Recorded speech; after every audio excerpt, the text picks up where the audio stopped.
सभी साधकों को प्रणाम। गायत्री महाविज्ञान के आज के 31वें एपिसोड में आप सभी का स्वागत है।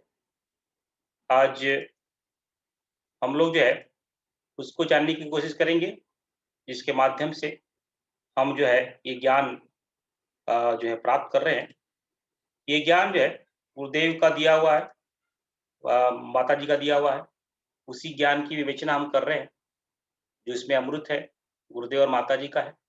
इसमें जो त्रुटियां हैं वो हमारी हैं। ये ऋषियों की धरोहर है। परम पूज्य गुरुदेव ने हिमालय सत्ता, ऋषि सत्ता का प्रतिनिधित्व करते हुए ये ज्ञान हम सबको बाँटा है। ये ज्ञान गुरुदेव के अनंत साहित्यों में दिखाई देता है। गुरुदेव के जितने भी साहित्य हैं, वो साहित्य गुरुदेव गायत्री महाविज्ञान का ही विस्तार है, गायत्री का ही स्फूर्णा है, गायत्री की आनंद है, यानी गायत्री का ही रस है। आइए इस परम सत्ता को याद करते हैं, जिसके माध्यम से ये ज्ञान हमें मिला। हम 1 मिनट का ध्यान करेंगे, एक श्लोक बोला जाएगा। ये बड़ा विलक्षण श्लोक है। ये वेद वाक महावाक से कोई कम नहीं है। इसमें जो सुख है, जो आनंद है, वो हर शिष्य को मिल सकता है अगर इस पे बहुत अंतःकरण से, अपने मानस से इसको जो है ध्यान से इसको अगर सुने और इसको जपे और मानस पटल में लेके आए। आते हैं, इसको ध्यान करते हैं। मेरुदंड सीधा रखिए, हाथ गोद में रखिए, अपना ध्यान भ्रुकुटी के मध्य में ले चलिए, आज्ञा चक्र में ले चलिए। वहाँ पे परम सत्ता विराजमान है। तो हम एक श्लोक करेंगे, उस श्लोक को जो है आप अंतःकरण में लेके आए। ॐ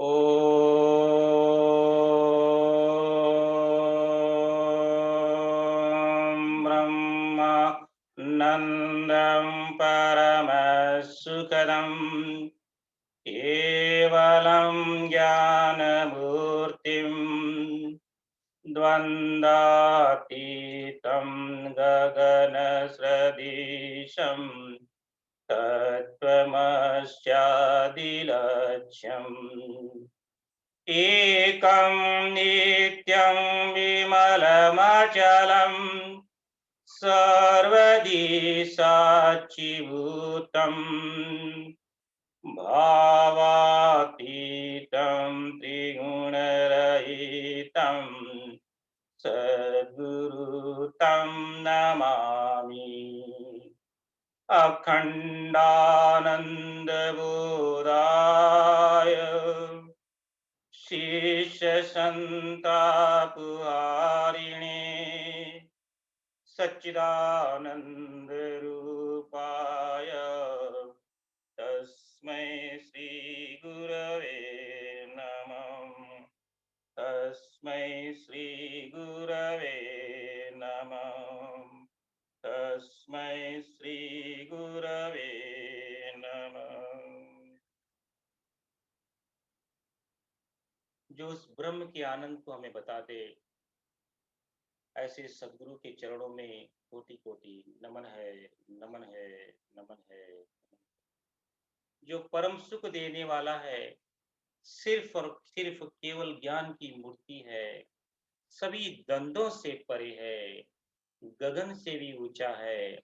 ऐसे सदगुरु के चरणों में कोटि-कोटि नमन है, नमन है, नमन है, नमन है। जो एक है, नित्य है, बुद्ध है, शुद्ध है, मुक्त है, ऐसे सदगुरु के चरणों में कोटि-कोटि नमन है, नमन है, नमन है। जो गगन से भी ऊँचा है, जो सभी भूतों का साक्षी है, सभी भावों से भी परे है, सभी गुणों से रहित है, ऐसे सदगुरु के चरणों में कोटि-कोटि नमन है, नमन है, नमन है। जिसका अवतरण तो सिर्फ और सिर्फ इसलिए होता है, वो शिष्यों को सच्चिदानंद का क्या होता है उसको बता दे, अखंड आनंद का बोध करवा दे। उसका जन्म इसलिए होता है, उसका अवतरण तो सिर्फ इसलिए होता है, शिष्यों को ये बता दे, तत्त्वम् असि, तत्त्वम् असि, तत्त्वमसि, तत्त्वमसि, तत्त्वमसि। ऐसे सदगुरु के चरणों में कोटि-कोटि नमन है, नमन है। सदगुरु अब कोई नहीं, आदि गुरु शिव है। जितने भी गुरु पैदा हुए हैं या होने वाले हैं या होंगे, वो सिर्फ सिर्फ शिव के ही स्वरूप है। उनका सिर्फ नाम बदल जाता है, आकार बदल जाता है, उन उनकी काल बदल जाती है, अवधि बदल जाती है, लेकिन वो सब सब सब जितने भी हुए हैं, सब आदि गुरु भगवान शिव शंकर के स्वरूप हैं, रूप हैं। जितने भी ज्ञान की धाराएँ निकली हैं, भगवान शिव की ही धाराएँ निकली हैं।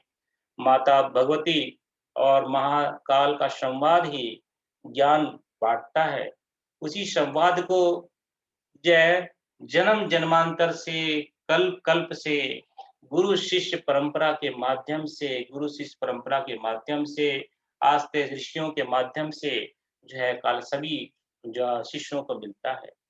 हम भी साथ भागीदारी हैं उस शिष्य परंपरा में, जिस शिष्य परंपरा के कारण गुरु शिष्य परंपरा के कारण यह ज्ञान हमें भी प्राप्त हुआ।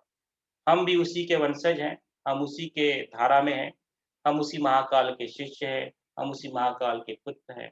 ये हमारा सौभाग्य है कि हम जो है बैठ कर के गायत्री का चिंतन कर रहे हैं, गायत्री को आत्मसात करने की चेष्टा कर रहे हैं और गायत्री को समझने का एक भाव रख रहे हैं। वैसे गायत्री को समझना और समझाना नामुमकिन है, लेकिन जब गुरु की दृष्टि होती है, गुरु का अनुग्रह होता है, सब कुछ मुमकिन हो जाता है, क्योंकि गुरु के माध्यम से आदिशक्ति का अवतरण जब होता है और जो है प्रेम से जब शिष्यों को बाँटता है, तो वह आनंद आ जाता है। हम सबका सौभाग्य रहा माता भगवती और जो है महाकाल ने हम सबको यह प्रेम दिया, यह स्नेह दिया, आदिशक्ति का प्रसाद दिया। हम कोटि-कोटि नमन वंदन करते हुए इस यात्रा को आगे बढ़ाते हैं। गुरुदेव लिखते हैं कि ये आदिशक्ति गायत्री कुछ नहीं वरन वह परम ब्रह्म साकार ब्रह्म ही है। क्योंकि ये जो ब्रह्म है वो तो निर्गुण है, निराकार है, अक्षर है, अविनाशी है, उसके अंदर कोई गुणवत्ता नहीं है। जब गुणवत्ता नहीं है तो उसका कोई घर नहीं है, कोई आश्रय नहीं है।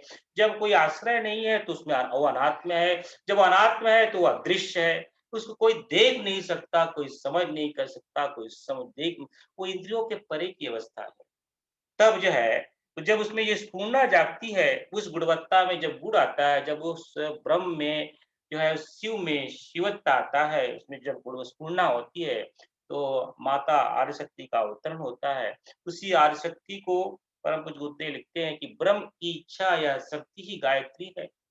यह इच्छा और गायत्री को ही से ही सृष्टि का निर्माण होता है। इसी को अलग-अलग ऋषि-मुनि अलग-अलग नामों से पुकारते हैं। कोई सो आदिशक्ति गायत्री कहता है, कोई शक्ति कहता है, कोई इच्छा शक्ति कहता है, कोई माया कहता है, कोई प्रकृति कहता है। अलग-अलग नामों से उसे पुकारा जाता है, लेकिन वो सब उसके नाम अलग-अलग हैं। जैसे हम यहाँ रहते हैं, हम तो पानी बोलेंगे, हम जो है अगर बाहर जाएँगे तो वाटर बोलेंगे।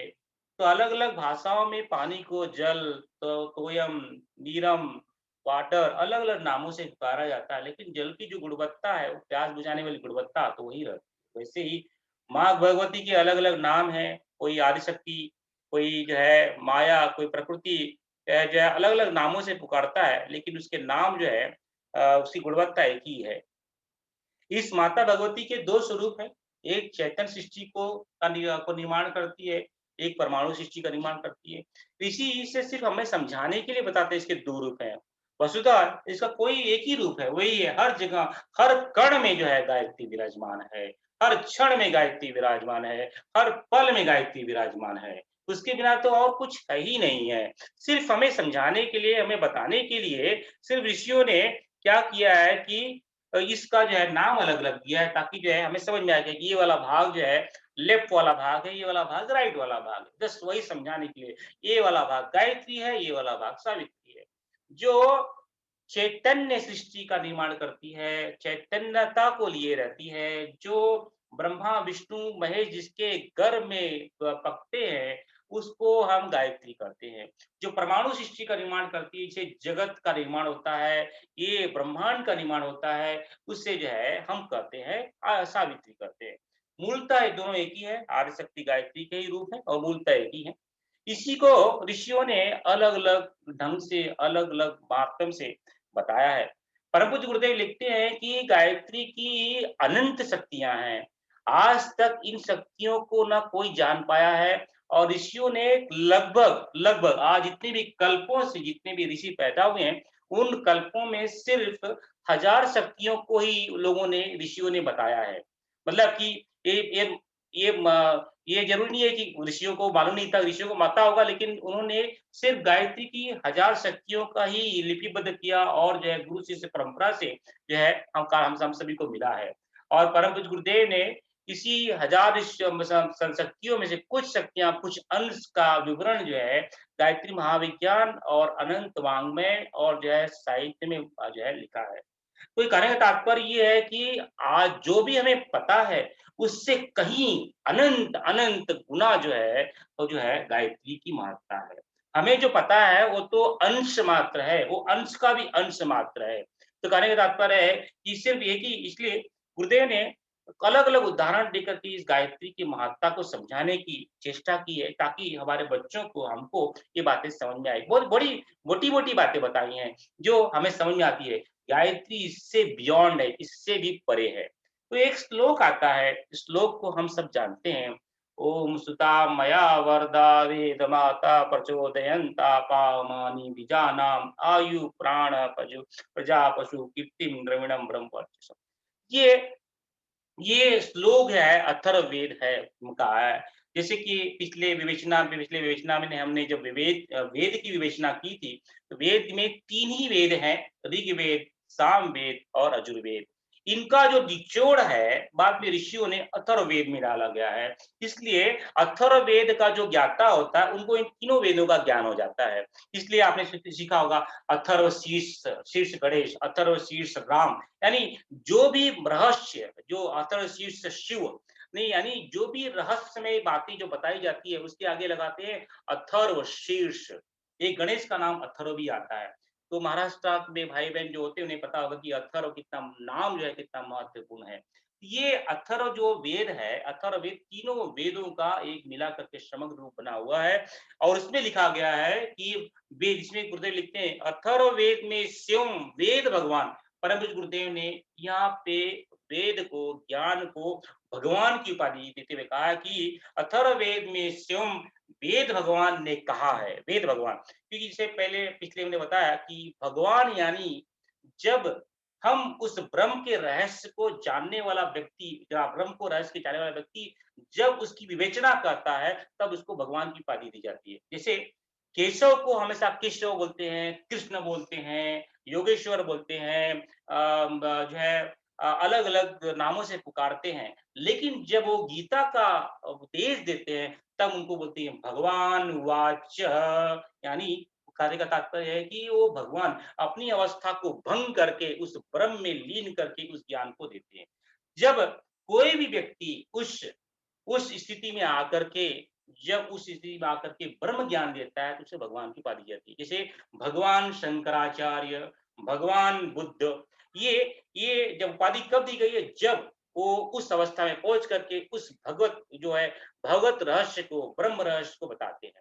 तो ये है उसको परम पूज्य गुरुदेव ने अथर्ववेद के इस श्लोक में बताया गया कि स्वयं वेद भगवान कहते हैं, मेरे द्वारा शुरू गई द्विजों, द्विजों का अर्थ ये होता है कि जब मनुष्य का दूसरा जन्म होता है। दूसरा जन्म कैसे होता है? दूसरा जन्म तो भाई ऐसे होता है कि जब उसे गुरु का सानिध्य मिलता है, गायत्री का सानिध्य मिलता है, गंगा का संगम होता है, गौ माता का अवतरण होता है। जब उसके जीवन में गौ, गंगा, गायत्री, गीता और गुरु का संगम होता है, इन पांचों की वो जो है उद्गम होता है, तब जो है द्विज बनता है। क्योंकि जब गुरु आएगा तो गुरु के साथ में गायत्री आएगी, गीता आएगी, गौ आएगा और जो है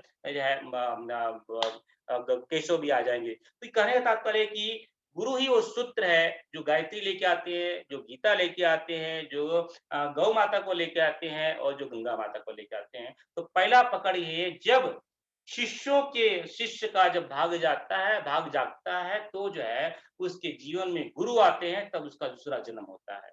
जैसे कि नरेंद्र था, लेकिन जैसे ही वो रामकृष्ण से संपर्क हुआ, वो जो है विवेकानंद बन गए। यानी नरेंद्र व्यक्ति वही था, लेकिन जैसे का द्विज हो गया। जैसे हम भी वही थे, हम भी नर पशु और नर पक्षी थे, जैसे गुरु से संपर्क हुआ, पावर हाउस से हमारा संपर्क आया, हम भी ऋषि पुत्र बन गए। मैं तो गर्व से कहता हूँ कि मैं तो ऋषि पुत्र हूँ और हम सब ऋषि पुत्र हैं। गुरुदेव ने प्रवचन में कहा है कि तुम सब देवता हो। ऐसा कौन बोल सकता है कि तुम सब देवता हो? गुरुदेव का प्रवचन आप सुनोगे, बड़े बड़े गौर से कहते हैं और बड़े ढिंढोरा पाट के और बड़े जोर-जोर से बोलते हैं, जितने भी तुम बैठे हो सब देवता हो। इतने जोर से डंके की चोट पे कहते हैं। तो हम जो है पहले नर पशु और नर पक्षी थे। जैसे ही हमारा कनेक्शन उस पावर हाउस से हुआ, गुरु सत्ता से हुआ, जो है आर्य शक्ति से हुआ, हम जो है ऋषि पुत्र बन गए और हमारे अंदर उस गुणवत्ता को झलकना जो है गुरुदेव का आशीर्वाद कीजिए कि पिता की पूरी वसीयत जो है पुत्र को मिल जाती है। जैसे ही हम गुरु से जुड़े, हम उनकी पूरी वसीयत, गायत्री ज्ञान, गायत्री का समग्र जो है चराचर जगत का ज्ञान हम प्राप्त करने के हम जो है उसके जो है लायक बन गए। हम उसके जो है हम क्लेम कर सकते हैं कि भई हम गायत्री को जानने की इच्छुक हैं। तो हम जो है ये हमारी पहली सीढ़ी, हमारी पहली बहुत बड़ी विजय है कि हम जो है उस गुरु सत्ता से जुड़ पाए। तो इसमें बड़ा सुंदर श्लोक है। हम इस श्लोक को हर बार गुण बताते हैं, सुनते हैं, सुनाते हैं। इसमें आयु, प्राण, शक्ति, पशु, कीर्ति, धन, ये जो आयु, प्राण, शक्ति, ये जो है शक्ति, पशु, कीर्ति या धन, ये स्थूल शरीर का गुणवत्ता है। ये जो शक्ति है, पशु है, कीर्ति है, धन यानी इससे जो है शक्ति मिलती है, इससे पशु यानी धन-धान मिलता है, पशु यानी बहुत सारा साम्राज्य बनता है, कीर्ति यानी आपका नाम जो है या चारों तरफ फैलता है, धन यानी आपको धन-दौलत मिलती है, शोहरत मिलती है। ये प पशु, कीर्ति, धन ये जो है आपका जो है गुणवत्ता है, ये स्थूल शरीर की गुणवत्ता है। आपको प्राण मिलता है, ये जो है आपका जो है सूक्ष्म शरीर की जो है गुणवत्ता है क्योंकि प्राण ये जो है प्राण इंद्रियों के माध्यम से ही स्थूल शरीर जीवित रहता है। ये प्राण जो है वो जो है प्राण जो है वो जो है सूक्ष्म शरीर का गुणवत्ता है। और आपको आयु मिलती है, ये आयु कौन-सी मिलती है? आपको आयु स्थूल शरीर की आयु तो एक लिमिट होती है, 60 बरस, 50 बरस, 10 बरस, 20 बरस। मच्छर की आयु कितनी होती है? 1 दिन की होती है। और जो है जितना जन्म हमारा उतना 1 सेकंड में कितने बैक्टीरिया पैदा होते हैं। इनकी आयु जो है 6 बदलती रहती है, लेकिन जिसको इस ब्रह्म ज्ञान की प्राप्ति हो जाती है, उसकी आयु वह आदमी जो है अजर हो जाता है, अमर हो जाता है, तो उसको उसका ज्ञान प्राप्त हो जाता है। और एक वो ज्ञान कैसे प्राप्त होता है? वो ब्रह्म तेज से आता है। यहाँ गुरुदेव एक शब्द लिखते हैं ब्रह्म तेज। ब्रह्म त्यारी तेज यानी जो चराचर जगत में अखंड है, अनंत है, अनादि है, अक्षर है, उसका तेज हमें प्राप्त हो जाता है। यानी तो आप सोचिए कि वो व्यक्ति जिसने गायत्री को आत्मसात किया, तो अथर्ववेद कहता है कि वह ब्रह्म तेज यानी ब्रह्म स्वरूप बन जाता है। उसलिए वेद में ये भी कहा गया है कि ब्रह्म ज्ञानी अखंड ब्रह्मांड को बना सकता है। वो जो है ब्रह्मांड की उत्पत्ति कर सकता है। यानी हम जो जिस व्यक्ति को गायत्री का ज्ञान आ जाता है, वो जो है ब्रह्मा बन जाता है। वो अपने तरह का एक अलग से ब्रह्मांड बना सकता है। इसलिए इसे ब्रह्म तेज आ जाता है। इसलिए ब्रह्मा क्योंकि इसमें ब्रह्म में स्फुरना होती है, ब्रह्म की स्फुरना से गायत्री होती है। तो उस जिस व्यक्ति ने गायत्री को आत्मसात किया है, जिसके अंदर गायत्री है, तो अथर्ववेद कहता है जिसने गायत्री को आत्मसात किया है उसके अंदर ब्रह्म तेज आता है। यानी ब्रह्म तेज यानी उसके अंदर ब्रह्म की गुणवत्ता आ जाती है। उसके अंदर भी स्फुरना के माध्यम से वो भी जो है ब्रह्मांड का निर्माण कर सकता है और एक नहीं अनंत ब्रह्मांड का निर्माण कर सकता है। ये बहुत बड़ी फिलॉसफी है। फिलॉसफी नहीं, ये दर्शन है। ये दर्शन नहीं, ये तत्व ज्ञान है। ये तत्व ज्ञान जो है परम पूज्य गुरुदेव ने और माता जी ने बड़े प्रेम से हमें दिया है। ये अथर्ववेद का जो है वेदों का जो बनाया हुआ जो सूत्र है, ये हमें समझ में आ गया तो सभी बातें बहुत सरल लगेंगी। इसी को गुरुदेव और एक्सप्लेन करते हैं कि बृहद योग में कहा कि जिस जिस प्रकार पुष्पों का सार मधु होता है, दूध का घृत होता है, रसों का सारभूत पेय होता है। जैसे कि इस पुष्पों में क्या है, पुष्प का जो एक्सट्रैक्ट है, पुष्प का अल्टीमेट क्या है, मधु। पुष्प से मधु निकलता है और दूध का अल्टीमेट क्या है, घी घी है। रस का अल्टीमेट क्या है, दूध है। उसी तरह सभी मंत्रों का जो सार, जो वेदों का सार गायत्री मंत्र है। अभी गायत्री यानी हम ये विडंबना आप मत सोचो कि भाई कि यानी गायत्री जब तक हमारे पास में गायत्री है, ज्ञान लुप्त नहीं होगा क्योंकि ये ज्ञान, क्योंकि गायत्री के माध्यम से ज्ञान मिलता है, ये ज्ञान हमें हमेशा मिलता रहेगा। इसलिए दादा गुरु के माध्यम से परम पूज्य गुरुदेव ने गायत्री को फिर से जीवित करवाया। जो गायत्री जो है जो अंधकार में ढकेल दी गई थी किसी भी कारणों से, वो जो है महाकाली जाने क्या कारण था, लेकिन हमारा सबका सौभाग्य रहा कि परम पूज्य गुरुदेव ने फिर से उस का अवतरण करवा करके जो ढक गई थी, जब जो काले बादल आ गए थे गायत्री के ऊपर से, उसको घटा करके, उसको कम करके, उसको छाट करके हम सबके लिए प्रस्तुत किया, और उस गायत्री के पाए पान के लिए हम जो है उपलब्ध हो पाए, जो है का जो है उसको हम समान पाए। और विश्वामित्र जी जो हम जो है गायत्री को जो है उन्होंने अ, ये ये शक्तियाँ तो जैसे कि न्यूटन है, न्यूटन तो कोई म हम बोलते हैं ना, न्यूटन ने इसकी खोज की, गुरुत्वाकर्षण की खोज की, खोज नहीं की।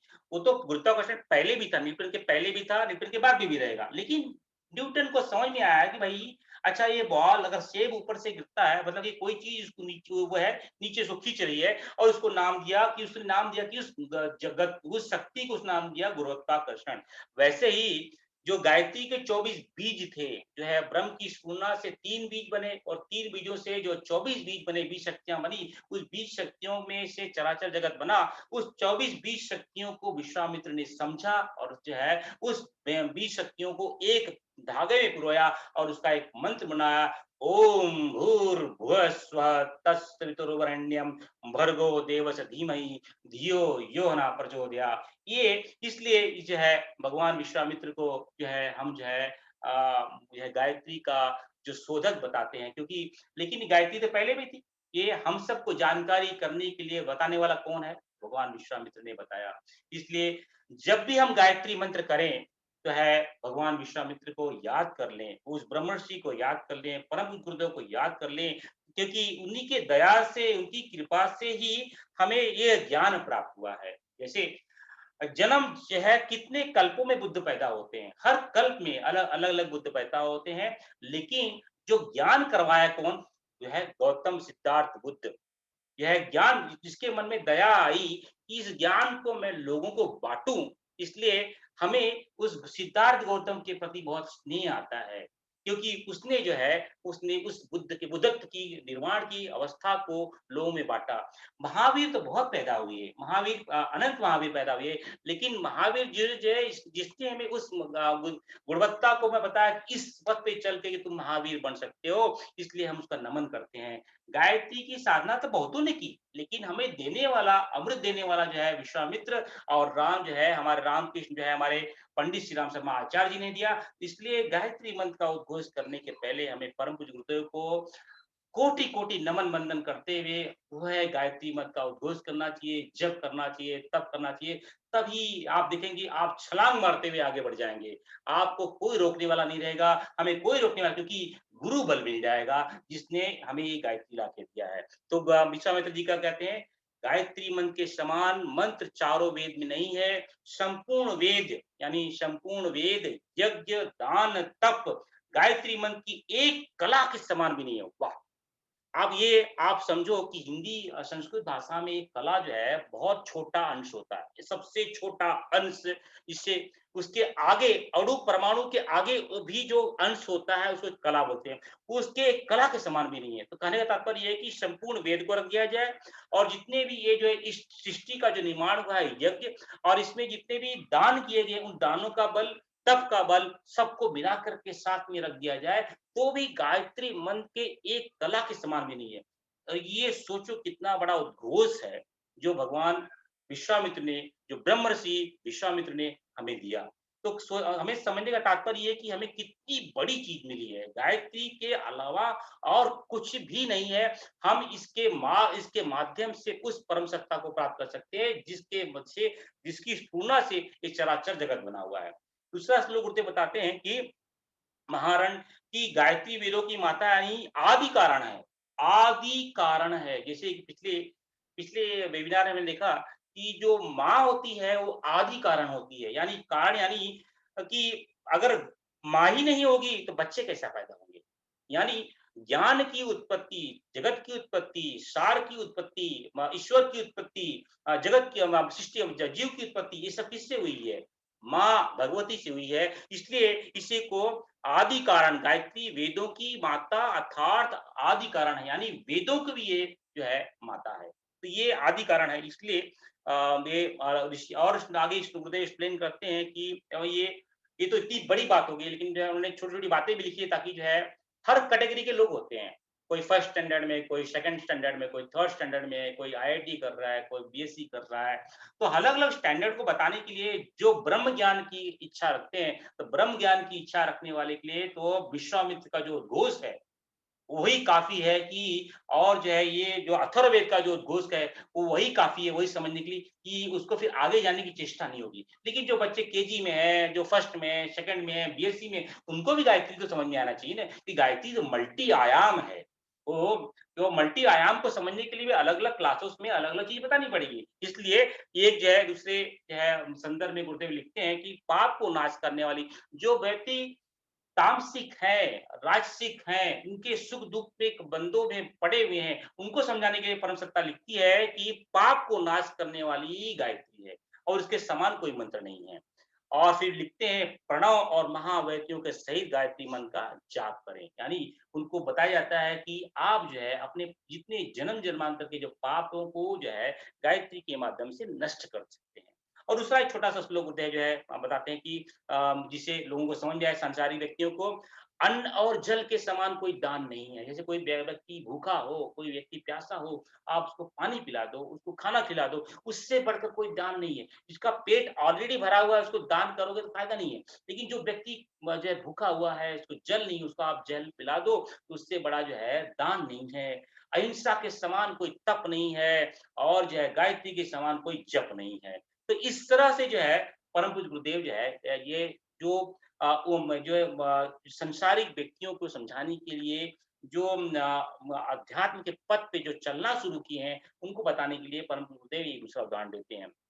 और तीसरा वाला उदाहरण देते हैं कि गायत्री ही नरक रूपी समुद्र से निकालने वाला एक प्रकार जो है पकड़ के ले जाने वाली जो है आदमी जो है जैसे कि समुद्र होता है, समुद्र में से अगर आदमी फँस जाए तो उसको कैसे निकालेंगे? तो नाविक जो है ना जो वहाँ के जो क्या बोलते हैं जो सँभालते हैं, वो आते हैं जो तैराक होते हैं, तैराक आते हैं जो है उसको खींच के ले जाते हैं। तो वैसे ही गायत्री भी जो है हम अगर हम समुद्र रूपी नारे हम जो है समुद्र में अगर नरक में हम फँस जाते हैं, तो गायत्री के माध्यम से, गायत्री के जप के माध्यम से द्विज यहाँ पे फिर से गुरुदेव ने शब्द यूज़ किया है, द्विज नित्य की पवित्र हृदय से गायत्री को आत्म अभ्यास करके अर्थात जप करके अपने आप से उस नरक रूपी संसार से अपने आप को निकाल सकते हैं। तो ऐसे अलग-अलग फिर से यहाँ पे जो गुरुदेव ने थोड़ा-सा फिर से आईआईटी लेवल का जो है या अलग लेवल का एक श्लोक गुरुदेव ने लिखा है, गायत्री और समस्त वेदों को तराजू में तौला गया, 60 अंगों वाले साहित्य वेद एक को रखे गए और गायत्री को एक रखा गया और फिर भी जो है गायत्री की महत्या जो है बढ़ा रहा।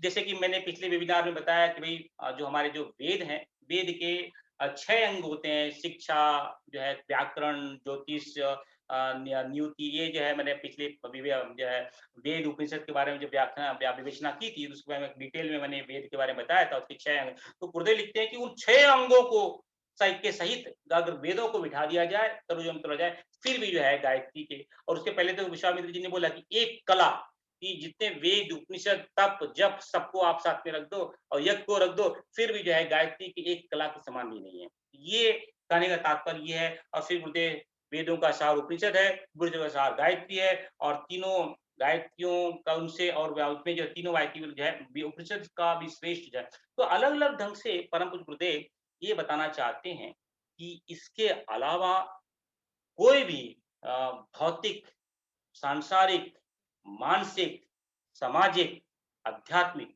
हमारे 5 बल होते हैं या हमारे बोल के 5 वेल्थ होते हैं। तो कौन सा वेल्थ होता है जीवन में? हमारे 5 वेल्थ होते हैं।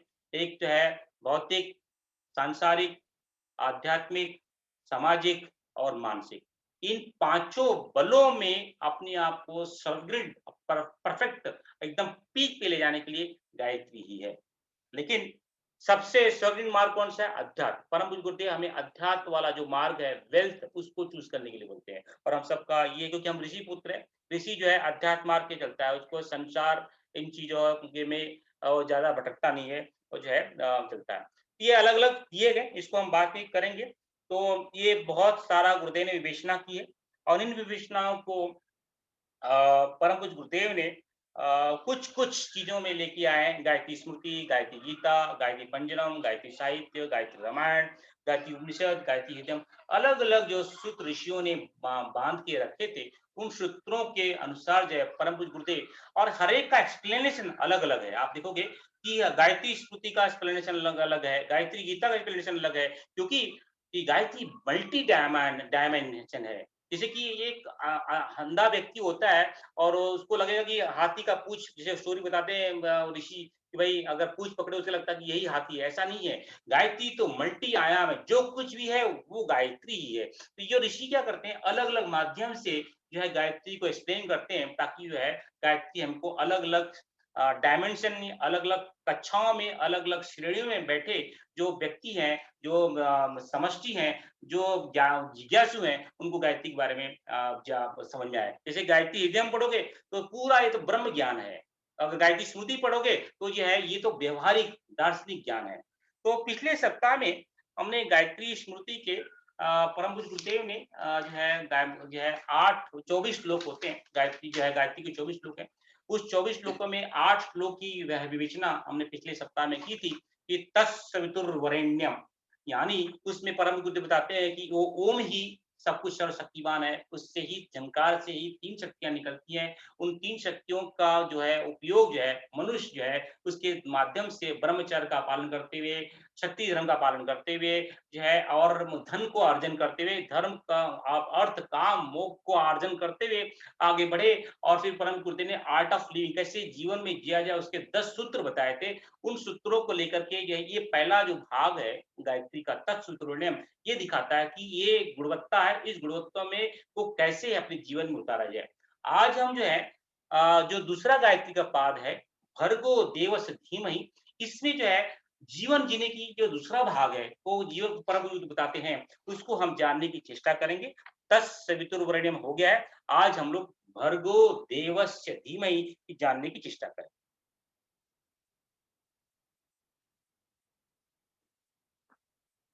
गायत्री मंत्र का भ अद्याक्षर श्लोक देखते हैं। भवो उद्विग्न मना नैव, कि गुरुदेव कहते हैं कि मन को उद्विग्न मत कर, रुदुद्वेगम परित्यज, हृदय का भी उद्वेग को तो परित्याग कर। कुरु सर्वस्व स्थासु, जो भी तुम्हारी अवस्थाएं, सभी अवस्थाएं इसमें शांतम संतुलितम मन, सर्व अवस्था में मन को शांत और संतुलित रख। मानसिक उत्तेजना को छोड़ दो। यहाँ पे गुरुदेव हमारे गीता के स्थित प्रज्ञ योग का सहारा लेते हुए बताते हैं कि जीवन तो सुख और दुख की आंख मिचौली है। सुख आवे दुख आवे, कभी राग है कभी द्वेष है, आनंद है दुख है, ये तो चलता ही रहेगा।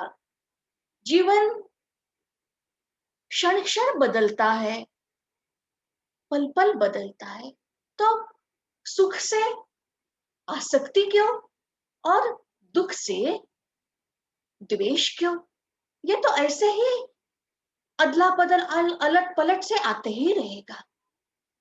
तो गुरुदेव हमारे कहते हैं कि जैसे हम जानते हैं कि जब जीवन में सुख की स्थिति आती है तब उस पे ज्यादा मोहित मत होना, आसक्त मत होना, क्योंकि एक क्षण में पर्दा पलटेगा और दूसरा चित्र आके शायद दुख की स्थिति आ जाएगी। तो तभी तो आपको क्या करना है, वैराग्य लाना है मन में कि अरे ये क्षण भी, ये सुख का क्षण भी गुजर जाएगा। तो आसक्त मत होना सुख पे। ऑन द दूसरे अदर हैंड क्या देखते हैं, जब दुख आता है तो दुख से भी तो दूर मत भाग, उससे द्वेष मत कर, क्योंकि सेम प्रिंसिपल है यहाँ पे कि ये क्षण भी, दुख का क्षण भी गुजर जाएगा। क्योंकि जैसे सुख भी ज्यादा समय नहीं टिकता, तो दुख भी कैसे ज्यादा समय टिकेगा। तो ये अगर थ्योरी हम हमारे मन में अगर फिक्स करते हैं, तो स्थित प्रज्ञ योग मन में का उदय होता है कि हमें कैसे रहना है कि कोई भी परिस्थिति में हमारे मन को, हमारे बुद्धि को स्थिर रखना है, स्थित। जैसे आपने पेंडुलम देखा होगा कि पेंडुलम कैसा रहता है, जब वो एकदम स्टेडी रहता है तो वो लेफ्ट हैंड साइड भी नहीं जाता है, राइट हैंड साइड भी नहीं जाता है, तो उसको वो जैसा रहता है वैसे हम हमारे मन को हमें अति एक्साइटेड, उद्विग्न नहीं करना कि अरे अब मैं क्या करूं, अब मेरा कैसे होगा। जो भी है, अगर हम स्थिर बुद्धि से काम करेंगे तो हमारे अंदर क्या होगा, विवेक जागृत हो जाएगा। अगर और विवेक जागृत हो जाएगा तो whatever situation comes in your life, हम राइट डिसीजन ले सकेंगे, राइट थिंग को चूज कर सकेंगे। इसीलिए ये गायत्री मंत्र का वह अद्याक्षर बताते हैं कि सर्व अवस्था में तू आपके मन को शांत रख और संतुलित बैलेंस्ड माइंड का तू फॉलो कर।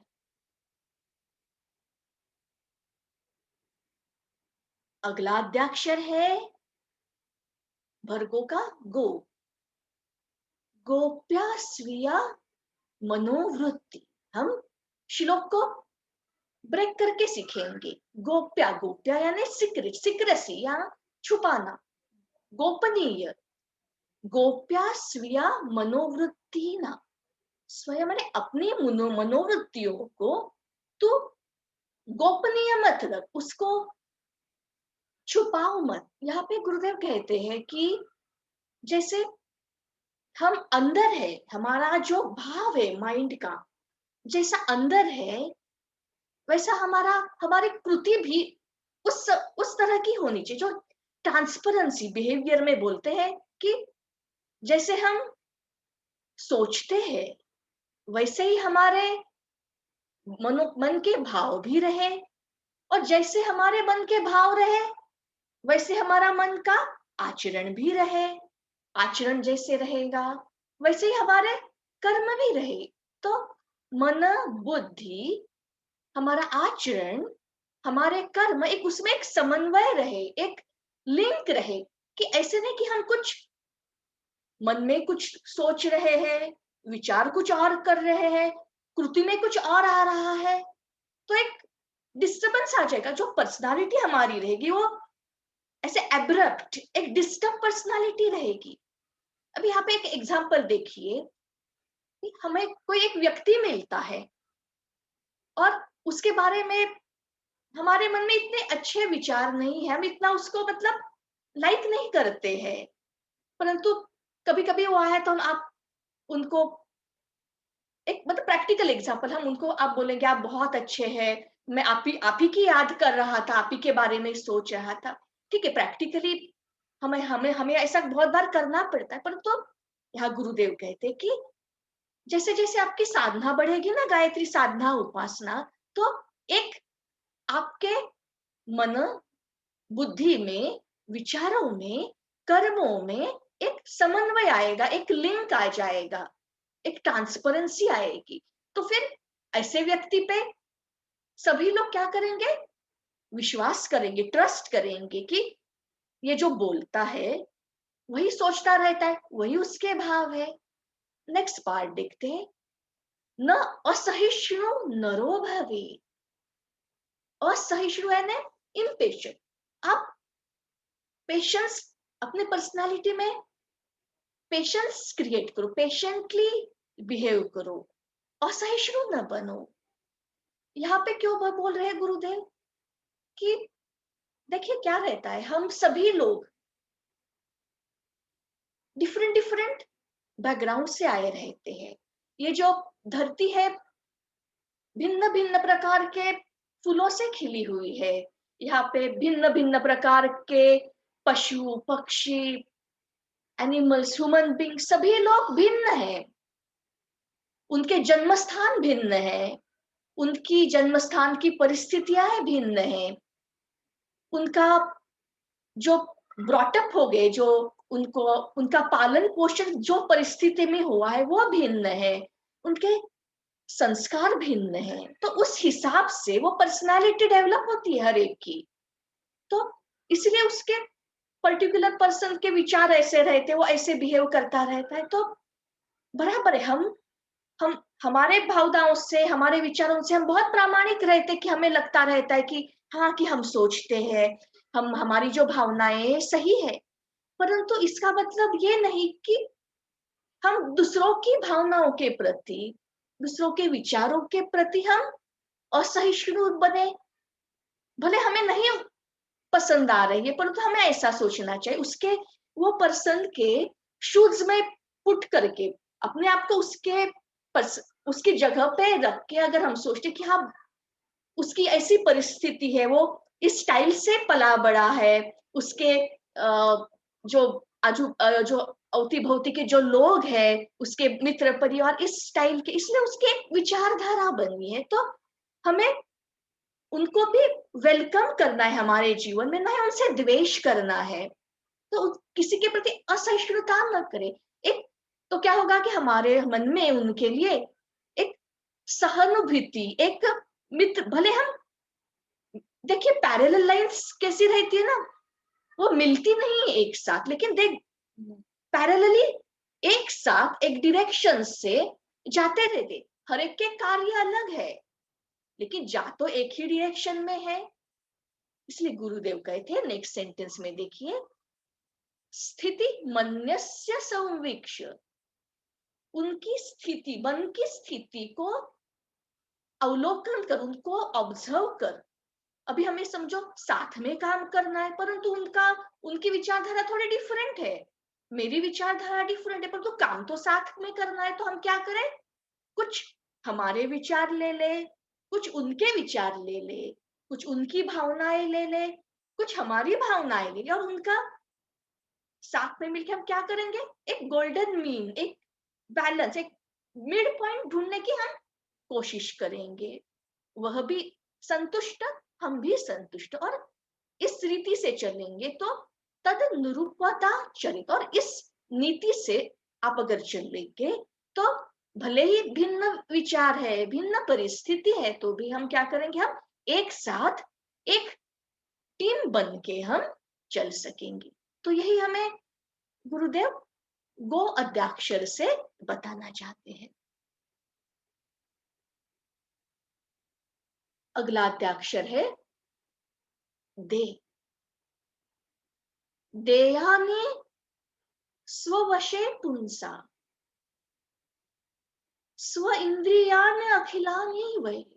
पुंसा यानी पुरुष, पुरुष यानी ये जो आत्मा, उसे क्या करना है, ये आत्मस्वरूप पुरुष है सभी के अंदर, उसको ये जो उसकी इंद्रिय है, अखिल सभी इंद्रिय है, उनको अपने वश में रखना है। अभी इंद्रियानी कौन सी, जो भी कामेंद्रिय है, कर्मेंद्रिय, ज्ञानेंद्रिय, और हर इंद्रियों के अपने अपने विकार है। तो उन विकारों के पीछे हमें पूरा उनके पीछे भागना नहीं, अपना उस पुरुष को समझना चाहिए। पुरुष यानी उस आत्मा को जो है उससे समझना चाहिए कि ये जो शरीर है वो उसका रथ है, वो आत्मा, वो पुरुष उस रथ पे आरूढ़ है, और उसकी जो इंद्रिय, उसके जो ऑर्गन्स, उसके बॉडी पार्ट्स, उसके क्या है, उसके औजार है। क्यों मिला है ये शरीर, ये औजार उसे क्यों मिले हैं, क्योंकि उस आत्मा को उस परमात्मा के ऑर्डर के हिसाब से, उसको ऑर्डर कौन दे रहा है, उस आत्मा को, उस पुरुष को ऑर्डर्स कौन दे रहा है, जो ऊपर बैठा हुआ, जो परमात्मा, जो ऊपर हायर लेवल पे बैठा हुआ जो बॉस है, मास्टर है, उसके हिसाब से उसे आचरण करना है। क्या आचरण करना है कि उसकी जो बगिया है उसमें प्रेम बांटना है, लोक मंगल करना है, लोक कल्याण करना है, उसको उसकी बगिया को साफ सुथरा रखना है, तो उसके लिए वो एक शरीर मिला है। तो इंद्रियों को वश में रख। क्यों रखना? असंयतानी, अगर ये इंद्रिय असंयत हो जाती है, अगर उनका बैलेंस निकल जाता है, तो वो क्या करेगी? वह इंद्रिय ही खादंती इंद्रिया नेता एतानी स्वामिनम। स्वामी कौन है शरीर का? वो पुंसा, जो ऊपर के लाइन में जो पुरुष है, जो आत्मा है, जिसे मतलब जो मेन शरीर का जो ये है, हेड है, उसको ही वो इंद्रिय, असंतुलित इंद्रिय खा जाएंगी। तो फिर कौन सा लोक मंगल रहा, कौन सा लोक कल्याण रहा? साधा नॉर्मल की दिनचर्या भी नहीं चलेगी। अगर आपको एक अच्छा भरी पूरी जिंदगी जीनी है कि हम अपने स्वार्थ मत अपना भी हम उद्धार करें, इस परमार्थ भी करें, बैलेंस अच्छा अच्छा जीवन जिए, अगर हम तो इंद्रियों को संतुलित रखना बहुत जरूरी है। वो वस नित्यम पवित्र, हमेशा पवित्र। वस, पवित्रता में वसन करो, स्टे इन द प्यूरिटी। पवित्रता यानी स्वच्छता, शुद्धता। कहाँ कहाँ पवित्रता चाहिए? सन बाह्यांतरस, तथा बाहर भी और अंदर भी, दोनों तरफ पवित्रता। अभी अंदर क्या आया हमारे? अब देखिए, इस शरीर की बात कर रहे तो अंदर ये मन आ गया, बुद्धि, चित्त आ गया, अहंकार। तो हमारे विचार पवित्र हो, भावनाएं सद्भावनाएं हो, वो मन में सद्विचार हो। हमारा अहंकार रहे तो भी वो किस डायरेक्शन में जाए? परमात्मा के काम के लिए वो अहंकार यूज हो जाए, उस लेवल का अहंकार हो। जो भी बुद्धि है वो भी परमात्मा के काम में लगे। तो ये सब अंदर की पवित्रता हो गई। हमारे सूक्ष्म शरीर, हमारे कारण शरीर की पवित्रता हो गई। अभी बाहर की पवित्रता, वैसे ही अगर नॉर्मली ये जो शरीर दिया है हाड़ मांस का, भगवान ने उसे स्वच्छ रखे, क्लीन, शुद्ध रखे, उससे सत्कर्म हो, हमारा आचरण ही सदाचार रहे, हमारे आचरण में भी ये पवित्रता है। और अभी इसको हमारे मैं को हमारे इसको और अगर एक्सटेंड करते, एक्सपांड करते, तो हमारे जो अगर मैं आज और देखते तो हमारे जो निजी चीजें हैं, हमारे हम जहाँ पे बैठते हैं, काम करते हैं, हमारे औजार, हमारे इक्विपमेंट्स, हमारा घर, हमारे कपड़े, जो भी हमारे सानिध्य में आता है, जो भी हमसे रिलेटेड है, जो भी चीज है, सजीव निर्जीव, सब में शुद्धता, पवित्रता, सुंदरता रहे। अगर और थोड़ा एक्सपांड हो जाएंगे तो हमारे साथ जो बैठते हैं, हमारे फैमिली मेंबर्स, हमारे मित्र परिवार, हमारे जो भी बोलते, हमारे बिल्डिंग में रहते हैं वो, अगर ऐसे अगर मैं को ऐसे एक्सपांड करेंगे तो फिर क्या क्या आ गया? घर आ गया, देश, राष्ट्र, विश्व। तो मतलब ये हमारे पे है कि हम ये बाह्य और अंदर कहाँ कहाँ तक हम उसको फैला के लेके जाए, और उसको हमें शुद्ध, पवित्र, स्वच्छ बनाना है। अब ये क्यों करना है? क्या क्या बोलते हैं गुरुदेव? यतः पवित्रतायाम ही राजते अति प्रसन्नता। क्योंकि जहाँ पवित्रता होती है वहां ही प्रसन्नता, राजते यानी सुशोभित होती है। प्रसन्नता यानी परमात्मा वही आता है जहाँ पवित्रता आती है। प्रसन्नता परमात्मा का एक्सप्रेशन है, रूप है। इसे बोलते ना हम कि हमने आंगन नहीं अगर उभारा उभारा तो कहाँ भगवान आएंगे, कहाँ परमात्मा आएंगे? तो पवित्रता, इट इज ये हमारा एक ये है कि अगर बुलाना है भगवान को, परमात्मा को, तो start purifying the things in your life. स्य स्यंदनम परमार्थस्य परार्थो ही बुधैर्पत। बुद्धिमान लोग क्या कहते हैं कि परार्थ ही परमार्थ का स्यंदन यानी रथ है। अभी परमार्थ करना है तो क्या करना पड़ता है? परमार्थ हम बोलते हैं कि परमार्थ कीजिए, परमार्थ है परार्थ, जो पर है स्व। अभी यहां देखिए स्व यानी मैं, पर है उसका अर्थ। यहाँ पे हम क्या सोच रहे हैं? मैं नहीं तू, मुझसे ज्यादा अर्थ, पर को अर्थ दे, इंपॉर्टेंस उस दूसरे को दे रहे, सामने वाले को, कि तेरी नीड इंपॉर्टेंट, तेरा दुख इंपॉर्टेंट, तेरा सुख इंपॉर्टेंट, और तुझे खुश रखने के लिए, तुझे सुकून देने के लिए, तेरा दुख दूर करने के लिए जो मुझसे होता है वो मैं करूंगा। उसे बोलते हैं परार्थ। पर में अर्थ ढूंढने का, तो मेरा स्व खुश हैप्पी होगा, उसे बोलते हैं परमार्थ। और ये कौन बोलते हैं? ऐसा बुद्धिमान लोगों का मत है। यो अन्यान सुखयते, यह बोलते हैं कि जो अन्य को, दूसरे को सुख देता है, जो विद्वान अन्य को सुख देता है, तस्य दुखम विनश्यति, जो दूसरों के सुख में सुख देता है तो उसके पास उसके दुख रहेंगे ही नहीं, उसके दुख अपने आप विनाश हो जाएगा।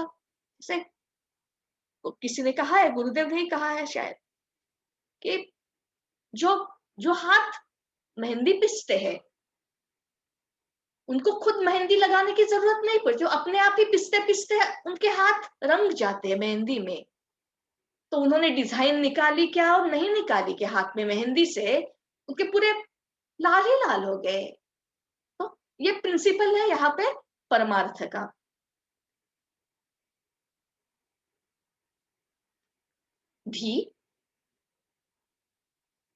धीरस्तुष्टो भवेन्नैव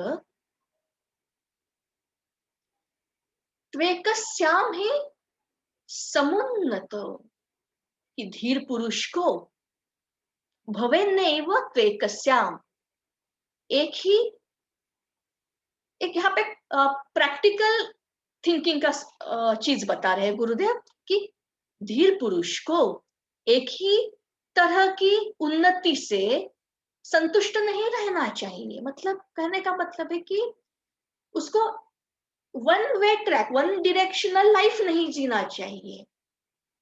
तो उसको ऑल डायरेक्शन से अपनी उन्नति करनी चाहिए, प्रोग्रेस करना है, अपने पर्सनालिटी को ऑल डायरेक्शन से डेवलप करना चाहिए। तो ये मतलब एक लौकिक में भी यही बात आती है। और अगर आप क्या बोलते हैं, आध्यात्मिक कोई भी चीज अगर हम सोचते हैं उसमें यही प्रिंसिपल है कि इन ऑल डायरेक्शन से हमें हमारी उन्नति करनी चाहिए।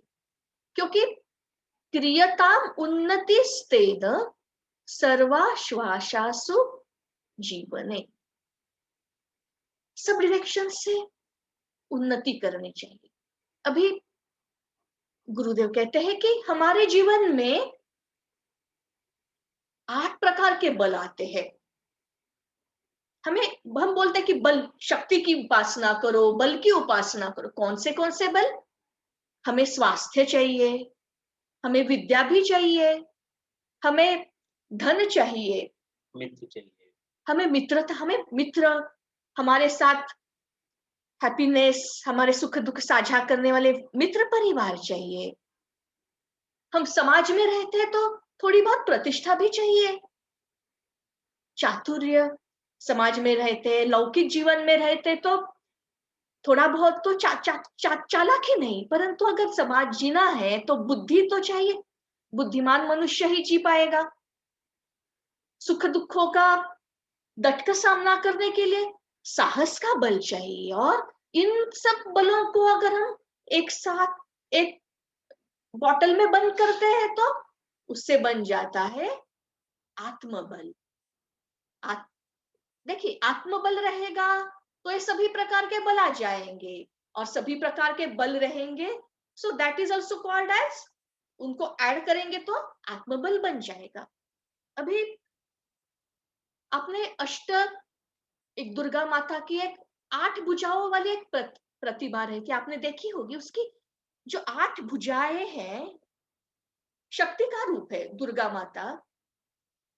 तो वो वही बताती है कि आपको आपके लाइफ में, अपने जीवन में इन 8 बलों को जीना है, उनको डेवलप करना है, तो आप एक एक बैलेंस्ड, एक परिपूर्ण, होलिस्टिक लाइफ जी पाएंगे। तो ऑल डायरेक्शन से अपने आप को आप आगे बढ़ाना शुरू कर दीजिए।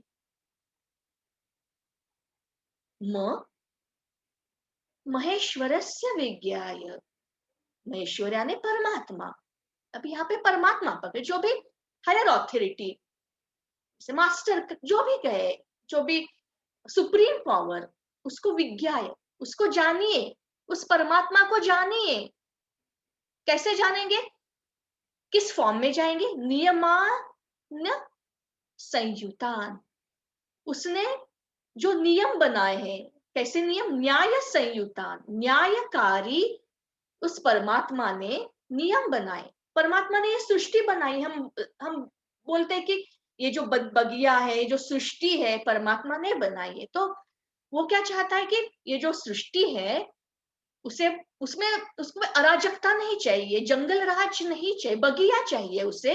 तो उसने कुछ नियम बनाए हैं, न्याय संगत। न्याय संगत यानी कि जैसे जो जैसा कर्म करेगा वो वैसा भरेगा। उसमें कुछ भी पार्शियलिटी नहीं है उसके नियमों में, इसलिए उसको कि न्यायकारी नियम बनाए। तो उन नियमों के फॉर्म में उस परमात्मा को आप जाइए।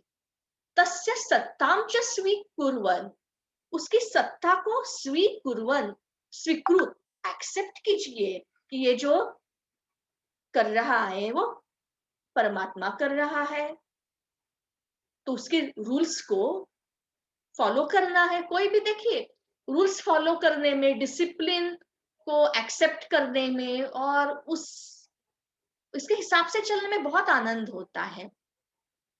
उसको एक्सेप्ट कीजिए, उसके नियमों को। स्वीकुर्वन् कर्मणा, उसके हिसाब से कर्म कीजिए, और तम उपासयेत, और वही उसकी क्या हो गई? उपासना। परमात्मा की उपासना ये भी फॉर्म में होती है कि उसके न्यायकारी सत्ता को आप एक्सेप्ट कीजिए। हितम मत्वा ज्ञान केंद्रम, ये जो हमारे मस्तिष्क में जो बुद्धि है, ज्ञान केंद्र है। यहां देखिए, हितम कहा, हितम यानी हितकारी, जो सबका हित चाहती है, वह बुद्धि सबके पास है। स्वातंत्र्येण विचारये, तो सबके पास अगर ये बुद्धि है, तो उस बुद्धि का स्वतंत्रता से उपयोग कीजिए, विचार कीजिए। कोई भी आपके सामने कुछ भी आती है चीज, ना अंधानुसरणम कुर्यात, किसी भी चीज का अंधानुसरण, अंध जैसा अनुसरण मत कीजिए कि कोई कर रहा है उसको। आपको बुद्धि दी है, बुद्धि दिया ने हितम ज्ञान केंद्र दे, तो आपके पास विवेक है। विवेक की कसौटी, गुरुदेव कहते हैं कि कोई भी चीज को विवेक के कसौटी पे तराशिए, और फिर उसको एक्सेप्ट कीजिए। कुर्यात कदाचित कोपी कसे, कोई भी चीज कभी भी और कहां पे भी उसका अंधानुसरण न कीजिए। गुरुदेव हमेशा कहते हैं कि जो भी ट्रेडिशंस, जो भी है, जो भी रीतियां है, वो उसको हमें विवेक के आधार पर, और देश काल, इन इस सभी आयाम लगा के, फिर उसके ऊपर विवेक का कसौटी पे ये करके हमको फिर उससे जो हमें आंसर मिलता है, उस हिसाब से हमें फॉलो करना है। देखिए, अभी कोई कोई कुछ चीज रहती, कोई भी रीति रिवाज रहते हैं, वो particular so and so country में वो फॉलो होता रहेगा। इसका मतलब all over in the world वो नहीं फॉलो, क्योंकि हर कंट्री की अपनी अपनी डिफरेंसेस रहते हैं। समझो 100 साल पहले कुछ चीज कस्टम रहती रहेगी, तो वो 100 साल पहले वैसी स्थिति थी इसलिए वो फॉलो करते थे। अभी आज की स्थिति क्या है, आज उसको हमें फॉलो, तो ये सब विवेक की चीजें आती है। तो उस हिसाब से हमें अपनी बुद्धि को के अनुसार हमें आचरण करना है। यहाँ तक। परम पूज्य गुरुदेव कहते हैं कि परंपराओं की तुलना में विवेक को हम जो है मान्यता देंगे, विवेक के आधार पे चलेंगे। बड़ा सुंदर ये गुरुदेव का जो विवेचना है या ऋषियों का जो धरोहर है, आप देखोगे कि ऋषियों के अलग-अलग धरोहर को जो है परम पूज्य गुरुदेव ने हमें बाँटा, बड़े प्रेम से दिया। यह उसके अलग-अलग, तो उसके पहले गुरुदेव ने पूरा गायत्री का निचोड़ रास रस जो है हमें दिया। फिर उसके जो है अलग-अलग जो छोटे-छोटे अंश हैं, जो ऋषियों ने लिखे हैं, जो सांसारिक, व्यावहारिक, आध्यात्मिक जगत में जो उन्नति करना चाहते हैं, उनके लिखे हैं। तो उनको भी गुरुदेव ने आत्मलिपिबद्ध किया। उसमें से गायत्री स्मृति है। आप गायत्री स्मृति आप समझिए, स्मृति किसे कहते हैं? वेद आप जो है इस मोक्ष के मार्ग पे चलने वाले अ, मा मा स पथिक को 3 त्रयी होती है, प्रस्थान त्रयी एक जब मार्ग से गुज़रना पड़ता है। उसमें 3 भाग होते हैं, एक श्रुति, एक जो है स्मृति और जो है एक न्याय। जो है श्रुति यानी उपनिषद का ज्ञान, उसको श्रुति कहते हैं। और जो ज्ञान गीत भगवान और शिष्य के बीच के गायन होके होता है, यानी जो गीता है या अध्यात्म रामायण है, उसे स्मृति कहते हैं। ये गुरुदेव ने ये जो ऋषि हैं और जो है, और न्याय यानी ब्रह्मसूत्र यानी वेदांत दर्शन, वो अंतिम ज्ञान है। इन तीनों को मिला करके प्रस्थान त्रयी मोक्ष के मार्ग पे चलने का मार्ग मिलता है। तो गायत्री स्मृति आप देखोगे, तो जैसे स्मृति यानी गायत्री स्मृति यानी गायत्री गीता, ये किसी ऋषि ने लिखा गायत्री गीता, और दूसरा भी एक गायत्री गीता करके, उसमें 14 श्लोक है। गायत्री स्मृति में जो है ये इसमें 24 श्लोक है। तो गायत्री स्मृति यानी ये गीता ही का भाग है। जैसे गीता में योगेश्वर जो है 3 भाग बताते हैं, कर्म योग, ज्ञान योग और भक्ति योग। आप उसमें देखिए गायत्री स्मृति में भी उनका सेम पैटर्न दिखाई देता है आपको, ज्ञान का, कर्म का और भक्ति का। तो ये जो है तत्सवितुर्वरेण्यम भर्गो देवस्य धीमहि धियो यो न प्रचोदयात्, कर्म योग, ज्ञान योग और भक्ति योग। तो अभी जो है हमने जो आज जो देखा, ये परम गुरुदेव ने 8 बल बताए कि भाई हमें 8 बल चाहिए। इस 8 बल के लिए हमें क्या करना चाहिए? हमारे मन, बुद्धि, चित्त, अहंकार को कंट्रोल करने के लिए क्या करना चाहिए? ये तत्सवितुर्वरेण्यम जो भाग है, वो हमें सिखाता है। तो ये गायत्री स्मृति है। तो इस तरह से हम जो है गायत्री रामायण भी लिखेंगे, बड़ा सुंदर है जो है गुरुदेव ने सुंदर ढंग से बताया। जिसके बाद में हम लोग गायत्री रामायण करेंगे। अभी रामनवमी भी आने वाली है, तो गायत्री स्मृति के बाद में गायत्री रामायण में इसे बहुत सुंदर से जो है राम का रहस्य, भरत का रहस्य और व्यावहारिक जगत में कैसे हमें दिखता है और होना चाहिए, उसका जो है एक जो है लाभ उठाएँगे। गुरुदेव आई मीन कितने आप सोचोगे कि जिसको ब्रह्म ज्ञान की खोज है, उसे गायत्री हृदयम, और इसको ब्रह्म ज्ञान पे चलने के लिए क्या करना चाहिए, गायत्री पंजनम। और जो है ये व्यावहारिक जगत में क्या है, गायत्री स्मृति, गायत्री गीता और जो है गायत्री रामायण के माध्यम से जो है ऋषियों ने संदेश दिया है। बड़ा विलक्षण जन्म है हमारा और बड़ा दुर्लभ जन्म है हमारा।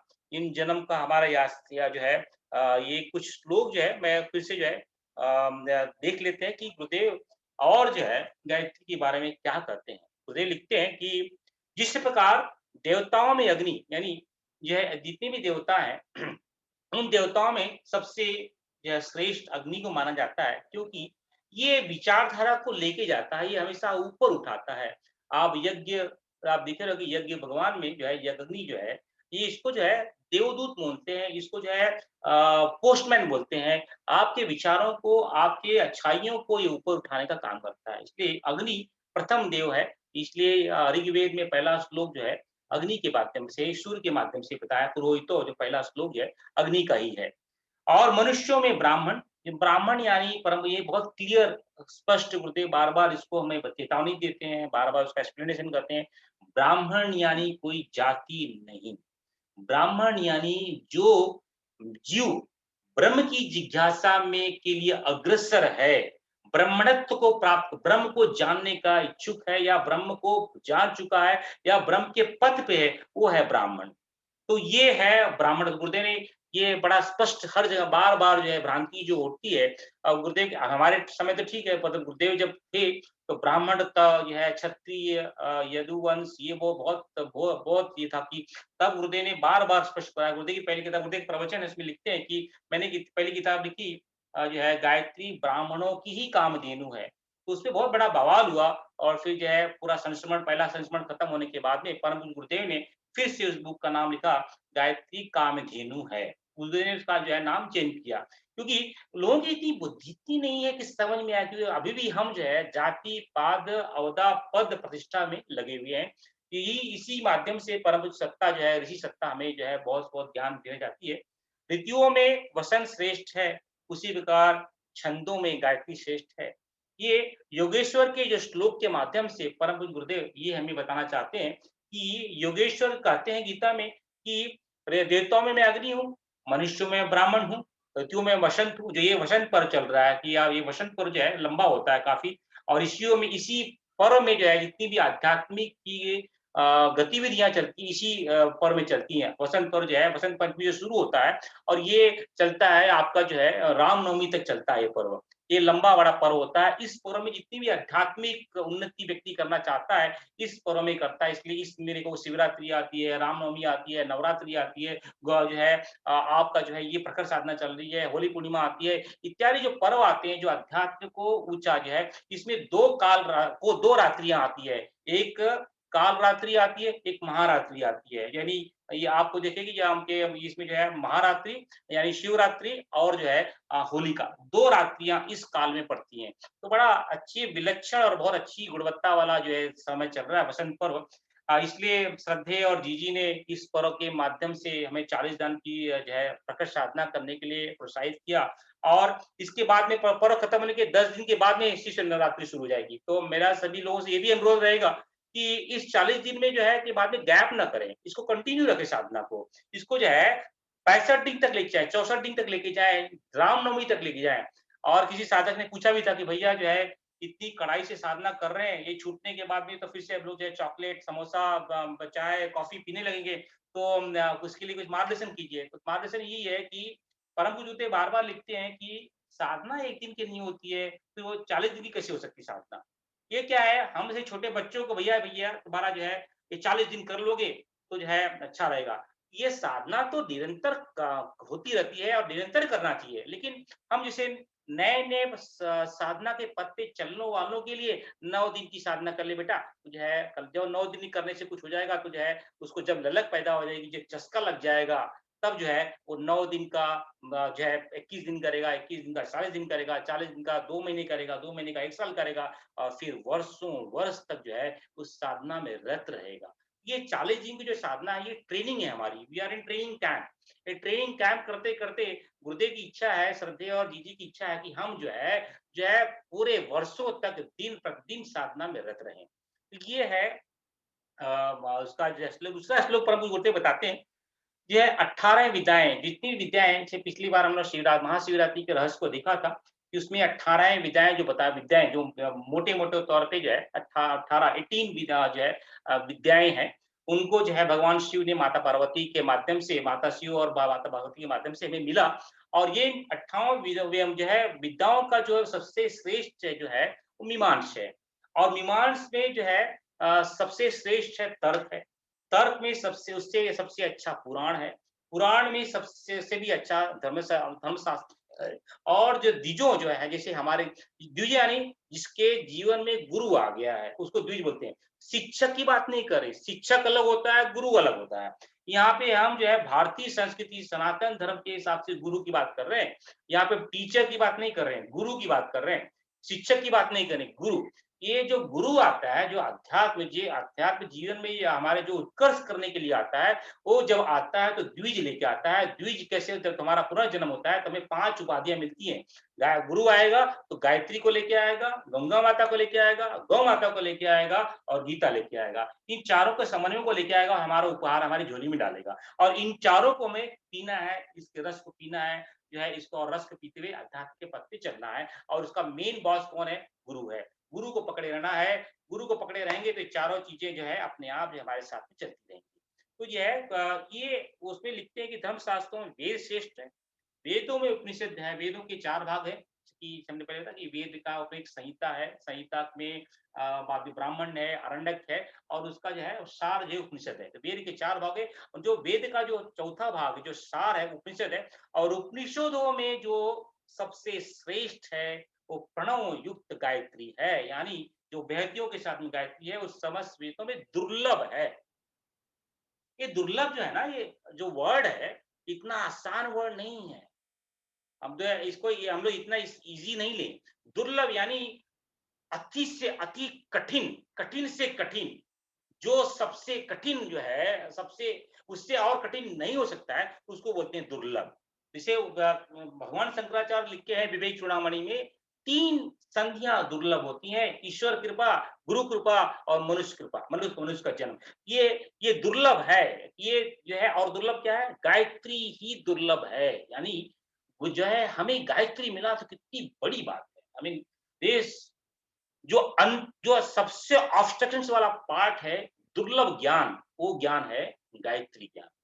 यानी गायत्री ज्ञान आने के बाद में आपको मीमांस, वेदांत, उपनिषद, ये पुराण जो है तर्क शास्त्र, धर्म शास्त्र, अठारह विद्याओं का जो है ज्ञाता हो जाता है व्यक्ति। तो ये है पिछले जन्म में गुरुदेव कहते हैं कि मैंने तो वेद, उपनिषद और ये तो बहुत सारा पुराण नहीं है, मैं तो एक छोटी-सी 24 अक्षरों वाली गायत्री को ही सीखा है और सीख जो है उसको आत्मसात किया है। ये पिछले जन्म में गुरुदेव जो है ब परमजान रामकृष्ण परमहंस के स्वरूप में ये ज्ञान बताते हैं कि पिछले कि मैं सिर्फ़ गायत्री को ही पिया है और गायत्री को क्योंकि उनका जीवन आप देखोगे माँ काली के साथ में आया, माँ काली के साथ में गया, उनके प्रति जो प्रेम था, वो तो प्रेम आज के युग में शायद हमें देखने को नहीं मिलेगा कि इतना बड़ा प्रेम, इतना बड़ा संत जो है, माँ के सिर्फ उसको सिर्फ माँ चाहिए। वो उसे किसी की चिंता नहीं थी, सिर्फ माँ और माँ, उसके सिवा और कोई चिंतन था ही नहीं उसके जीवन में। तो इतना दुर्लभ जो है क्योंकि वो बड़ा दुर्लभ है ना, माँ मिलना कितनी दुर्लभ बात है और माँ जो है उसके बच्चे के कैद में थी। माँ बच्चा जो बोलता था वही माँ करती थी। तो ये इतना बड़ा कार्य एक बार जो दुर्लभ आ जाता है तो माँ जो बच्चा बोलेगा तो बच्चा तड़फेगा। एक स्टोरी आती है आपको बता देते हैं कि बड़ा सुंदर संवाद है। परम पूज्य गुरुदेव जो है गायत्री सामिति कुंडलिनी तंत्र के भाग में लिखते हैं कि वो भगवान शंकराचार्य जो है, भगवान शंकराचार्य की जो लेखनी है, बड़ी सुंदर है। आप भगवान शंकराचार्य के किसी भी श्लोक को ले लो, आपके रोंगटे खड़े हो जाएँगे। उनका श्लोक ही बड़ा विचित्र है, विचित्र नहीं, बड़ा उत्कर्षकारी है। ऐसा श्लोक आप कहीं शायद लोगों का नहीं सुनाई दे क्योंकि हमको तो ऐसा लगता है। तो गुरुदेव इसका बड़ा डिटेल में उसको बताते हैं कि बचपन में क्या हुआ कि जो है उनकी माता जो है, भोग लगाती थी, उसके भोग लगाने के बाद में ही बच्चों को देती थी। एक बार क्या पिताजी बाहर गए थे, तो जो है माता ने बोला कि बेटा शंकर तू जा माँ को ये भोग ला के आ, फिर तो वो खाना दूँगी, क्योंकि भोग लगाने के बाद ही बच्चों को खाना मिलेगा, ये तो रूल था।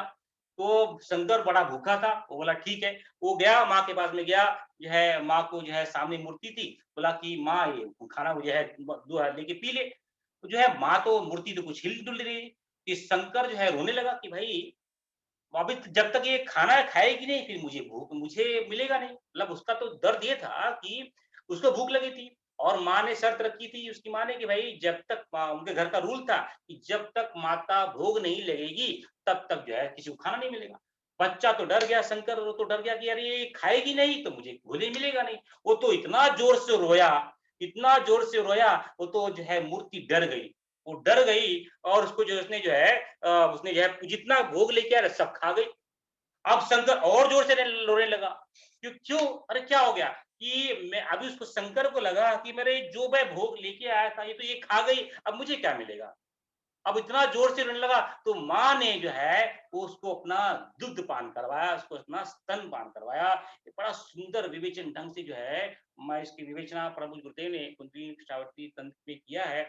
और गुरुदेव ये भी लिखते हैं, इसी का आशीर्वाद इसलिए जो है भगवान शंकराचार्य जो है लहरी जो है लहरी तंत्र में लिखते हैं, बड़ा सुंदर जो है कुंडलिनी जागरण की में कुंडलिनी के बारे में जो है भगवान शंकराचार्य लिखते हैं। उसमें जो ये उन्होंने लिखा है कि माँ ने बचपन में जो तूने मुझे दूध पिलाया था, भगवान शंकराचार्य लिखते हैं कि बचपन में जो तूने दूध पिलाया था, उस दूध का ही वो जो है मीठापन है, वो मेरे श्लोक में आ रहा है। तो कितनी बड़ी बात है कि भक्त चाहे तो भक्त बच्चे भगवान को रुला सकता है, नचा सकता है। भगवान की परम पूज्य गुरुदेव की आपने जो है अमृत वर्षा का ध्यान धारणा आपने सुना होगा।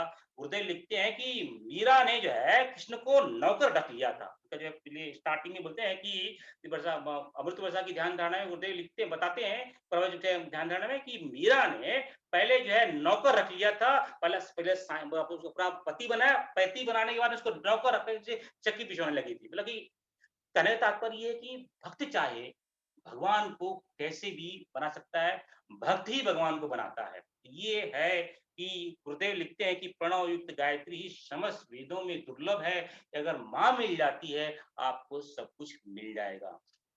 तो फिर जो है आगे परम गुरुदेव लिखते हैं और श्लोक कुछ लेते हुए, गंगा के समान कोई तीर्थ नहीं, केशव से श्रेष्ठ कोई देवता नहीं, और गायत्री के समान कोई जप नहीं। गुरुदेव एक सेंटेंस, आज तक हुआ है न होगा।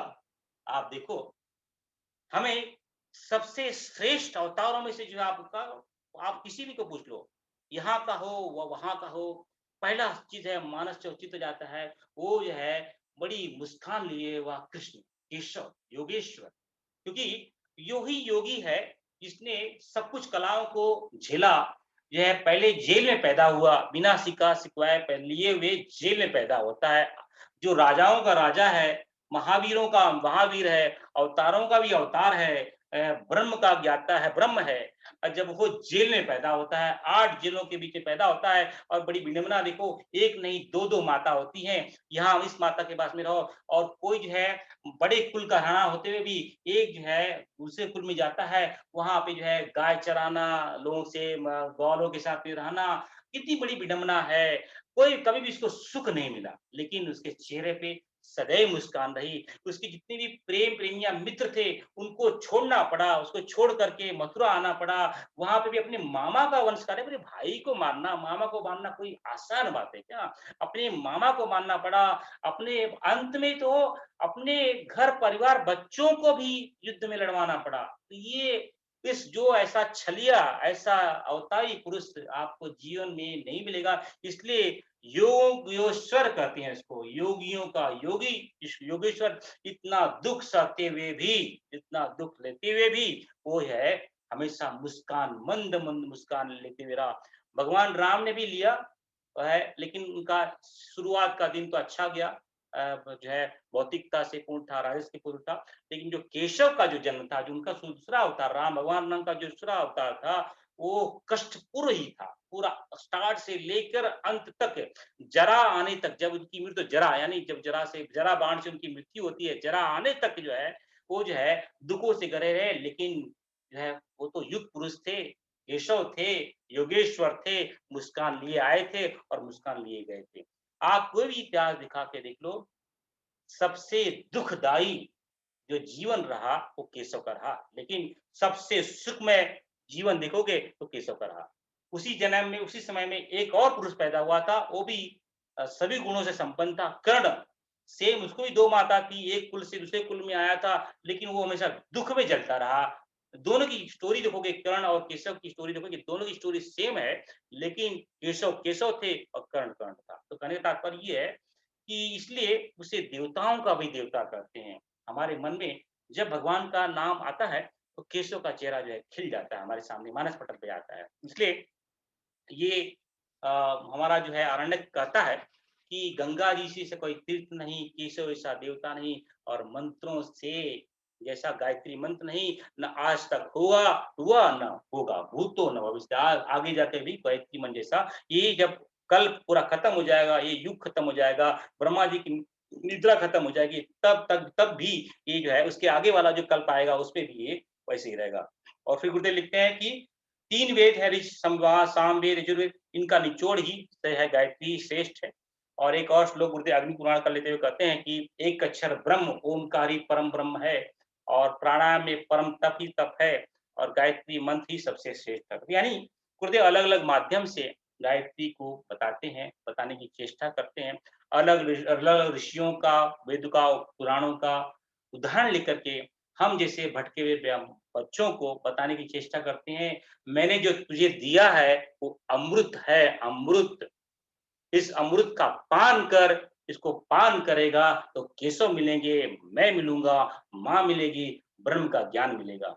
तो आज किसी को हम यहीं पे रोकते हैं, किसी भाई-बहन का कुछ प्रश्न हो तो पूछ सकता है। मैं इसको अभी अनम्यूट करता हूँ। तो जिन भाई-बहनों का कुछ प्रश्न है, तो जो है वो अनम्यूट कर सकते हैं। अनम्यूट करके पूछ सकते हैं। हाँ जी, किसी का कुछ प्रश्न है तो पूछ सकते हैं। अपने आप को अनम्यूट कीजिए और पूछ लीजिए।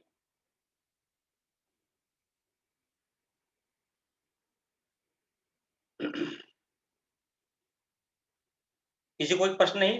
बहुत अच्छी बात है। बहुत अच्छा लगा कि भई किसी को कुछ प्रश्न नहीं। तो बड़ी अच्छी बातें चल रही हैं। अगले सप्ताह जो है अ, होली पूर्णिमा है, प्रकट साधना का पूर्णाहुति है और हम सभी को बधाई इस बात की हो कि 24 लाख गायत्री महामहोत्सव की जो आहुति हमारी चली थी, वो जो है आज है जो है 32 पिछले हफ्ता पूरी हुई।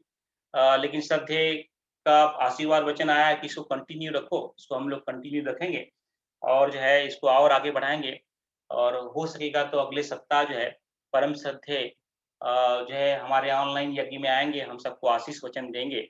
तो आप सब जो है अगले रविवार को सुबह जो है ऑनलाइन ग्रह गायत्री याग में जो है जॉइन करें। उसमें 108 मंत्रों के साथ में आहुति दी जाएगी और जो है हमारी बहनें शांति कुंज की बहनें इस यज्ञ को करवाई रहेंगी। आज बड़ा विलक्षण लोगों को अनुभव रहा। आज सभी भाइयों ने, बहनों ने शांति कुंज के दर्शन किए, बड़ा आनंद आया। अगले सप्ताह शांति कुंज के सानिध्य में फिर से 108 मंत्रों के साथ में आहुति होगी और जो है साथ में ही परम श्रद्धेय का हमें आशीर्वाद मिलने की संभावना है। और इसके बाद में नेक्स्ट वीक फिर से जो है नेक्स्ट वीक मैं ये सोच रहा हूँ कि अगले सप्ताह हमारी प्रकट साधना चल रही है, प्रकट साधना की पूर्णाहुति है, तो मैं ये सोच रहा था कि भई अगले सप्ताह आप सबके अनुभव, जो प्रकट साधना के अनुभव रहे, उस अनुभव को आप लोग बताएँ, क्या-क्या आपको अनुभव हुआ? तो बड़ा मैं इसका एक मैसेज भी डाल दूँगा, तो जो है उस अनुभव का लोगों के आनंद लेंगे, उससे एक-दूसरे का मार्गदर्शन मिलेगा और जो है इसलिए नेक्स्ट वीक जो है हम लोग प्रकट साधकों का एक अनुभव का एक गोष्ठी get together kind of thing रखेंगे और अपने अनुभव का आदान-प्रदान करेंगे। और आप लोगों को कोई भी शंका, सुविधा, ये समाधान चाहिए तो जो है जितनी हमारी क्षमता है उसके अनुसार हम करते रहेंगे। प्रकट साधना का ग्रुप बना है उसमें आप जो है अपने प्रश्नों को डाल सकते हैं, मुझे मैसेज कर सकते हैं और मैं अभी तक कुछ मैंने 27-28 प्रश्न जो है लोगों ने, भाई-बहनों ने पूछे थे। भाई वो साधना के बारे में, आत्मा के बारे में, गायत्री के बारे में, अलग उसकी जो है मैंने प्रश्नों के उत्तर दिए हैं।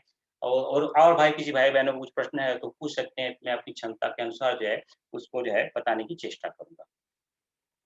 एक बार फिर से पुनः जो है पूर्व सत्ता को याद करते हैं। ये जो ज्ञान है, ये परम सत्ता का ज्ञान है। ये जो अमृत है, परम सत्ता का अमृत है। इसमें जो आनंद है, परम सत्ता का है। इसमें जो भी गलतियाँ हैं, ये हमारी त्रुटियाँ हैं, हमारी नासमझी है। हम लोग उसको समझ नहीं पाए और हम आप लोग को समझा नहीं पाए। इन त्रुटियों को आप क्षमा कीजिएगा। इस क्षमा के साथ में हम लोग जो है प्रार्थना करेंगे परम सत्ता का, परम पूज्य गुरुदेव का। 1 मिनट का ध्यान बड़ा विलक्षण ध्यान है। आइए हाथ गोद में रखिए, मेरुदंड सीधा रखिए, आँखें बंद कीजिए, अपना ध्यान भ्रुकुटी के मध्य में ले चलिए। वहाँ पे गुरु सत्ता विराजमान है, परम सत्ता विराजमान है, माता भगवती विराजमान है। उनको चरणों को स्पर्श करेंगे, अपनी गलतियों के लिए उनसे क्षमा माँगेंगे और जो है 3 सदी के लिए उनसे प्रार्थना करेंगे। ओ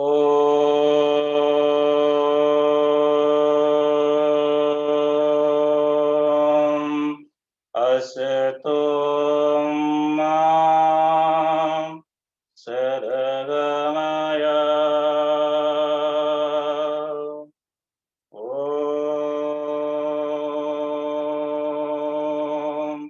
तमसो मा ज्योतिर्गमय ॐ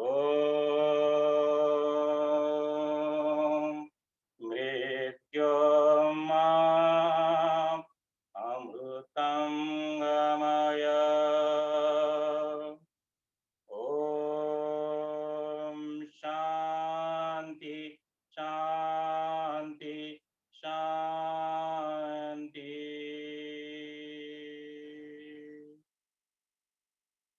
अंतर जगत की यात्रा करने में मेरा सहपाठी, मेरा सहभागी बनने के लिए आप सभी को नमो कोटि कोटि नमन वंदन साधुवाद।